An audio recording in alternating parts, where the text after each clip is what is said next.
The start of the film is set someplace during the Second World War in Berlin. The Führer Hitler is with a conduct mentor named Keppel.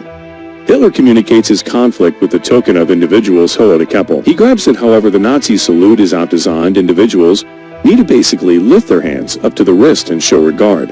Then, at that point, he portrays that he has done all that could be within reach by a human to obliterate the underpinnings of the foe who contaminated their dirt.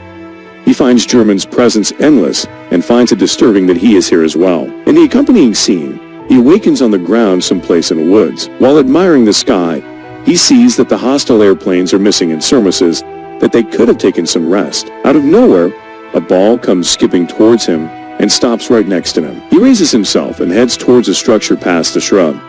He is then moved toward by 3 small children who question him, assuming he is all right. Hitler takes a gander at them and thinks that they are the future of the country. He then asks them the way to the road.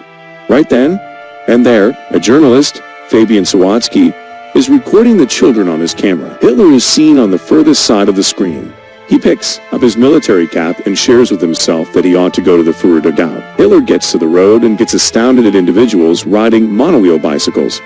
He finds individuals catching him in their camera and communicates that however the rubble went, individuals have gone frantic. Then, at that point, he feels a cutting-edge vehicle by his hand and questions himself in the event that he fell in a state of unconsciousness and missed the triumph. He understands that he isn't mindful of his circumstance absolutely and makes himself aware of gather more data. Then he asks the man about the area of chancellery, yet the individual rather asks him for an image. He gets upset by the camera's glimmers as individuals approach him and take photographs reciprocally. Befuddled by the surprising occasions around him, he closes something left-hand in the spot. As Hitler leaves, he finds a lady talking in German on her telephone. He draws nearer, gets some information about the current date, yet the lady gets unnerved and splashes his eyes. Hitler cries in torment as his eyes get ruddy, and his vision gets obscured. He staggers and strolls to a paper shop close by. He gets stunned to see the date October 3, 2014 composed on the paper and tumbles to the ground immediately.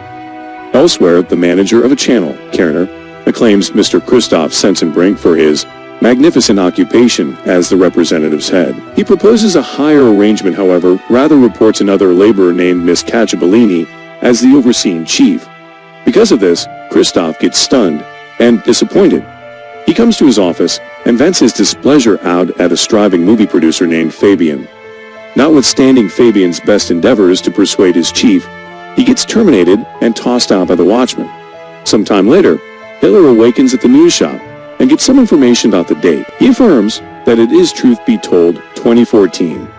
And befuddled Hitler questions on the off chance that the business person has hijacked him, and suspects assuming that this is a stunt play of the foe's mystery administration. He takes steps to kill the retailer in the event that he is working for the foe, yet the business person provides him with a bar of chocolate, all things considered. Hitler opens it after truly a battle and sniffs it. He pronounces it as mechanically squeezed grain and questions the retailer in the event that there is as yet a lack of bread. The business person inquires as to whether they are recording a narrative someplace close by, confusing him with an entertainer. The business person then, at that point, says that he very closely resembles the Führer, to which Hitler answers that he is the Führer. From that point forward, Hitler sees the Turkish paper and inquires as to whether the retailer has Sturmer or Panzerbar. The retailer says that he has more Turkish clients. Hitler gets bewildered at the presence of Turkish individuals in Berlin. He then, at that point, begins gathering data from the paper. While understanding it, he expects that he didn't win the conflict previously and Germany was given to the hands of ungainly ladies having the magnetism of a wet noodle. He further regrets the presence of Poland and closes the conflict to be a complete waste. In the interim, Fabian views his video detailing about soccer in Wales, miserable at the way that he was terminated. His mom quiets him and requests that he stop the video, seeing Hitler behind. Fabian is entertained at the revelation of a so similar individual looks. So like Hitler. Back in the shop, the business person requests that Hitler keep the paper to the side and stand outside. Hitler hard feelings at being approached to work. The business person recommends Hitler clean his garments, for they are smelling. He then, at that point, goes to a clothing place and requests that they clean his uniform. Hitler inquires as to whether they have one more uniform since he can't leave stripped. Then, we see Hitler strolling to the news merchant with pants and a sweater on. Fabian then again has some way or another figured out how to track down him and is sitting tight for him in the shop. Subsequent to getting a glance at Hitler, he is flabbergasted at his appearance. Fabian inquires as to whether he can film him as he walks through present-day Germany. Hitler concurs with the thought. Fabian takes up a few money and a vehicle from his mom and starts his excursion with Hitler. The two end up in an inn where Hitler gets entertained at seeing the TV. He then chooses to discuss legislative issues in Fabian's show.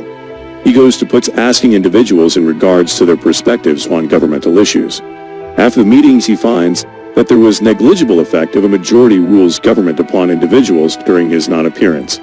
He assesses discontent and stifled outrage in individuals, which helps him to remember the 1930s, when individuals had comparable perspectives, however, missing the mark on term political disillusionment. Individuals enlighten Hitler regarding the issue of migrants in the nation, making Hitler push his thought that blending the races doesn't work. Afterward, Fabian requests Hitler the source from his one-of-a-kind mustache. Hitler answers that he cut his mustache to the shape to fit a gas cover. Some time later, the two end up at a ranch where Hitler gets bit by a canine. He is irritated and takes shots at the creature. Fabian reproves him and holds onto the firearm. As the visit goes on, Fabian ultimately hits a financial dead end. In any case, he thinks about an arrangement and persuades the passers to have their representations drawn by Hitler.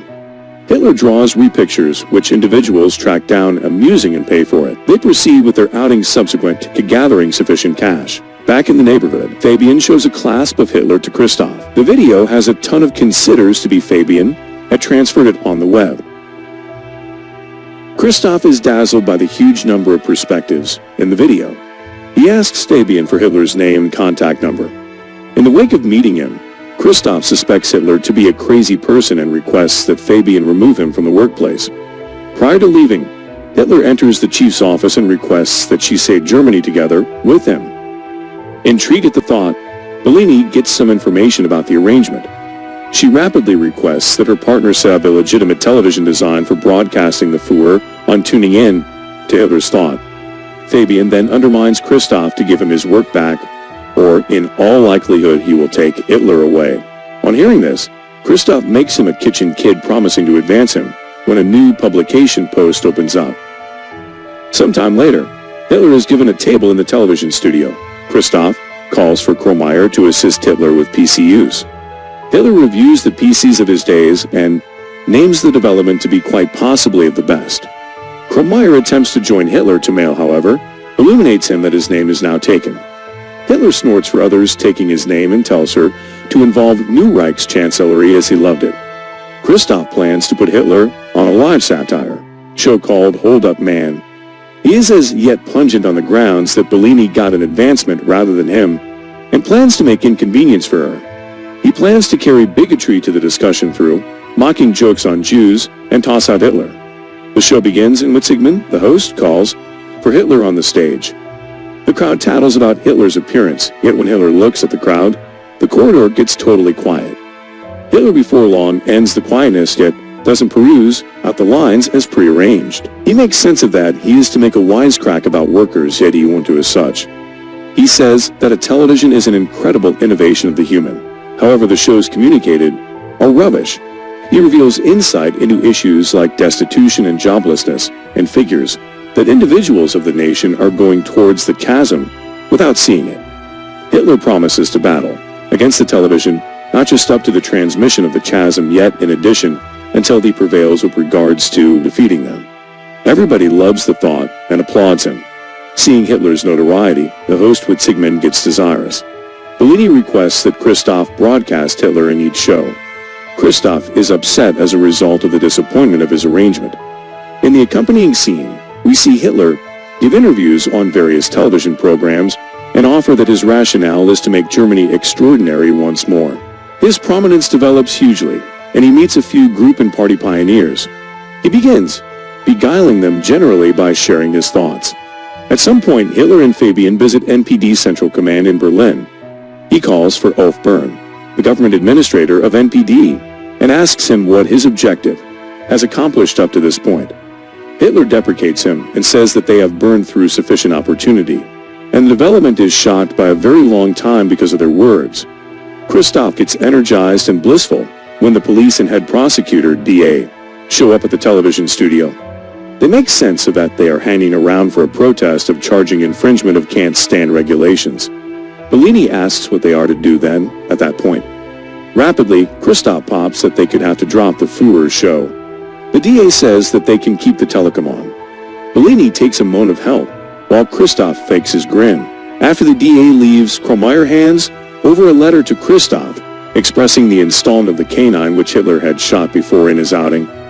Christoph gets the letter, cheerfully accepting it very well may be a method for creating problems. Then Hitler is put to a television program where he is posed direct inquiries about his unique jobs in the conflict. Hitler answers that he needs to contact individuals, yet the questioner tells him that every one of his deeds can't be legitimate. He shows him the clasp of him shooting the canine. The video disturbs the crowd. Hitler is rankled and compromises him that he would do likewise to them. He further says that he will move their studio toward a parking garage for tanks. Christoph gets more joyful seeing individuals' negative reactions. After the heartbreaking meeting, Bellini is terminated and Christoph is named as the new chief. From that point forward, Hitler goes to Fabian's home and starts residing with him. He communicates entertainment at the way taken by predetermination and begins to compose his second book. The book before long raises a ruckus around town. After 90 days at the television studio, everybody sits in a gathering where the enormous misfortune that the organization has gone through is examined. Christoph accepts that with Sigmund's show will return them on target.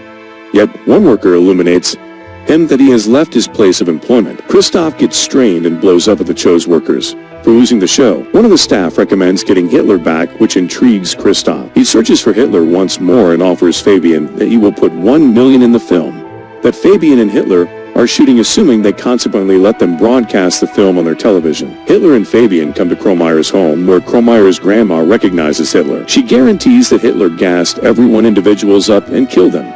She calls him a crook and yells him to get out. In the vehicle, Hitler shares that he is shocked at Kromayer being a Jew. He begins to deprecate Jews, calling them lesser people. Fabian gets disheartened at Hitler's activities and his words. Back in the set, Fabian gets Hitler to replay how they arrived at the spot. He asks Hitler what occurred before the ball came moving to him in the forest. However, Hitler can't recollect it. Later, around evening time, he leaves the set and is encircled by certain hooligans. They call him the motivation to take Germany back and give him a hard blow all over. As Hitler wakes up, he ends up in an emergency clinic before Bellini. Simultaneously, Fabian investigates the recording of the video he caught about the young men in soccer. He takes a gander at it and finds Hitler rose from where he was lying. Fabian gets flabbergasted at what occurred before it.